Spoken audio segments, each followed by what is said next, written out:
warahmatullahi wabarakatuh. Perkenalkan, nama saya Najah Umsi dari kelas 11 MIPA 1 SMA Negeri 1 Gemolong. Pada kali ini, saya akan mempresentasikan mengenai membran sel. Membran sel dikenal dengan nama membran biologis, meliputi membran plasma atau plasmalemma, dan membran sejumlah organel yang terdapat di dalam sel. Membran plasma membatasi isi sel dari lingkungan luarnya. Secara umum, membran sel terdiri dari senyawa-senyawa lipida, protein, dan karbohidrat.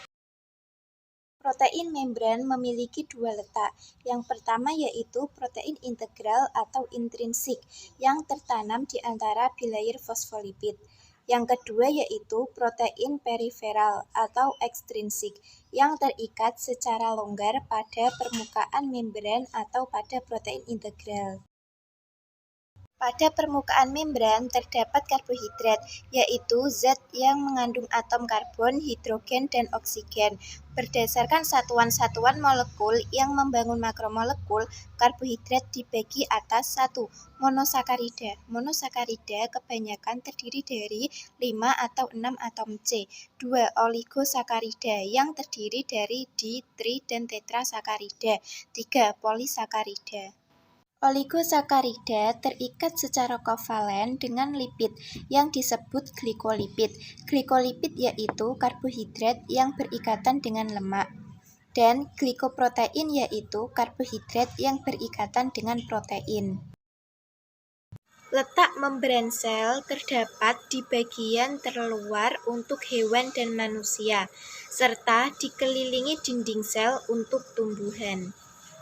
Membran sel bersifat selektif permeabel atau semi-permeabel yang hanya dapat dilewati oleh ion, molekul, dan senyawa-senyawa tertentu. Proses pertukaran zat yang melalui membran sel terdiri dari 1. Difusi, yaitu peristiwa perpindahan zat dari konsentrasi tinggi ke konsentrasi rendah. 2. Osmosis, yaitu peristiwa perpindahan molekul zat pelarut dari konsentrasi rendah ke tinggi. 3. Transport aktif, yaitu proses pengangkatan zat berupa glukosa dan asam amino yang dilakukan oleh sel. 4. Endositosis, yaitu peristiwa masuknya suatu zat ke dalam sel akibat terjadi lekukan pada membran sel, sehingga mengakibatkan suatu zat terjebak di dalamnya. 5. Eksositosis, yaitu peristiwa keluarnya suatu zat yang terbungkus oleh membran sel. Komponen utama membran sel terdiri atas fosfolipid dan senyawa lipid seperti sfingomyelin, kolesterol, dan glikopida. Fosfolipid memiliki dua bagian, yaitu bagian yang bersifat hidrofobik dan bagian yang bersifat hidrofilik. Bagian yang bersifat hidrofobik merupakan bagian yang terdiri atas asam lemak yang bersifat tidak suka air. Bagian hidrofilik terdiri atas gliserol, fosfat, dan gugus tambahan. Hidrofilik bersifat suka air. Jenis-jenis fosfolipid penyusun membran sel adalah 1. Fosfokolin, 2. Fosfoetanolamin, 3. Fosfoserin, 4. Fosfoinositol. Lintas membran digolongkan menjadi dua cara, yaitu dengan 1. Transport pasif untuk molekul-molekul yang mampu melalui membran tanpa mekanisme khusus. 2. Transport aktif untuk molekul yang membutuhkan mekanisme khusus. Struktur membran sel. A. Kanal protein atau protein transport. Berfungsi untuk memindahkan molekul dan ion melintasi membran dan sebagai fasilitator dari proses masuk dan keluarnya senyawa-senyawa ke dalam atau keluar sel. B. Protein globular untuk bertindak sebagai transportasi biologis dalam bentuk globulin dan albumin serum. C. Kolesterol untuk membantu sel menyesuaikan diri dengan perubahan suhu. D. Glikolipid melekat pada bagian permukaan membran sel. Glikolipid merupakan senyawa karbohidrat yang berikatan dengan lipid.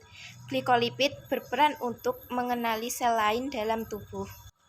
Protein perifer, yaitu berfungsi sebagai enzim atau pengatur fungsi intraseluler yang lain. F. Glikoprotein, merupakan senyawa karbohidrat yang berikatan dengan protein. Glikoprotein berfungsi untuk membantu komunikasi antar sel dan transportasi senyawa-senyawa di dalam dan di luar sel. G. Protein integral, untuk penyaluran atau mengangkut molekul melintasi membran. H. Permukaan protein. I. Protein transmembran, yang berfungsi sebagai gerbang atau situs docking yang memungkinkan mencegah masuk atau keluar dari bahan melintasi membran sel. J. Karbohidrat, berfungsi untuk memberi energi yang berperan dalam proses transport aktif. K. Kepala fosfolipid atau hidrofilik, berfungsi untuk melindungi bagian sel yang terletak lebih dalam atau sebagai pembatas antar isi sel dengan bagian luar sel. L. Ekor fosfolipid atau hidrofobik. Pada ekor hidrofobik, air tidak dapat ditemukan karena ekor hidrofobik takut dengan air. M. Fosfolipid. Fosfolipid merupakan gabungan antara lemak dan fosfat yang bersifat hidrofilik dengan ujung polar. Fosfolipid berfungsi sebagai bahan penyusun membran sel. N. Lapisan ganda fosfolipid. Fungsi membran sel. 1. Sebagai reseptor dari luar sel. 2. Sebagai pelindung agar isi sel tidak keluar. 3. Mengontrol masuk dan keluarnya zat ke dalam sel. Sekian presentasi dari saya. Wassalamualaikum warahmatullahi wabarakatuh.